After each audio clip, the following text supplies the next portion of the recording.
The White House has condemned radical and extreme legislation in Louisiana that would impose prison sentences and heavy fines against abortion providers and shutter the state's 3 remaining clinics if the U.S. Supreme Court overturns the Roe v. Wade decision as anticipated in the coming days. Senate Bill 342, authored by anti-abortion Democratic State Senator Katrina Jackson, clarifies the state's dozens of restrictive abortion laws to effectively outlaw all abortion care beyond the moment of fertilization and implantation. It makes no exception for rape or incest. Louisiana's anti-abortion Democratic Governor John Bel Edwards, who said last week that he opposes legislation that does not make exceptions for rape or incest, is expected to sign it into law. The bill passed the state's Senate and House of Representatives on 5 June, just before the end of the state legislative session.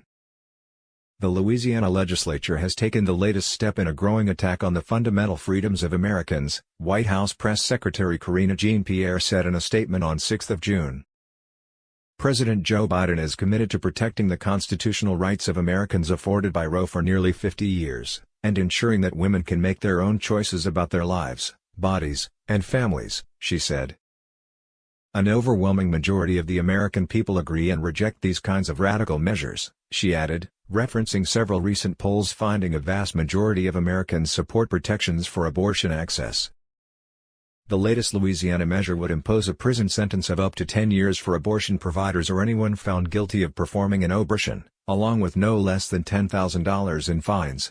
An abortion performed later in the pregnancy could result in a 15-year prison sentence as well as a minimum $20,000 fine, if found guilty. Though the bill includes language that explicitly exempts abortion patients from prosecution, opponents have warned that the bill could endanger both abortion providers and patients under the state's homicide statutes.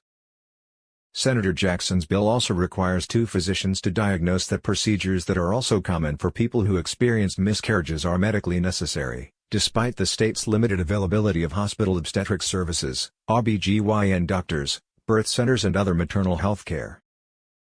Such restrictions will likely make it difficult for many pregnant people seeking an abortion to find one, forcing them to carry medically dangerous pregnancies to term. Louisiana already has some of the most restrictive laws governing abortion care, with some of the worst childhood poverty rates and poor rates of maternal health in the U.S.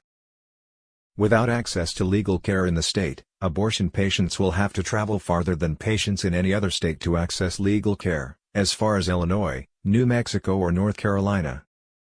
If Roe v. Wade is overturned, Louisiana and at least 12 other states with so-called trigger laws would make abortion care illegal as soon as Roe is overturned.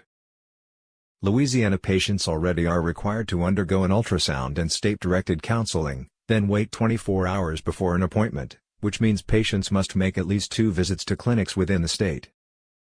Patients already are facing longer wait times for a first appointment, up to 4 weeks in some cases, as patients from Texas seek care in neighboring states following restrictive laws in that state. Abortions in Louisiana also are not covered for patients with health insurance plans through the state's Affordable Care Act exchange.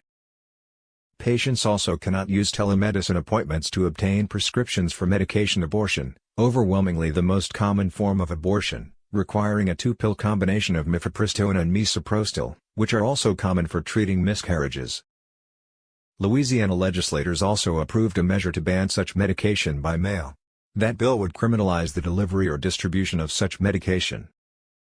The legislation joins a wave of anti-abortion measures filed by Republican state legislators this year, emboldened by the forthcoming Supreme Court decision in Dobbs v. Jackson Women's Health Organization, involving a constitutional challenge to a Mississippi law banning most abortion at 15 weeks of pregnancy, several weeks below the fetal viability threshold of 24 to 24 weeks established by the 1973 decision in Roe. A leaked draft opinion authored by conservative Justice Samuel Alito would overturn Roe and its affirming decision in 1992's Planned Parenthood v. Casey.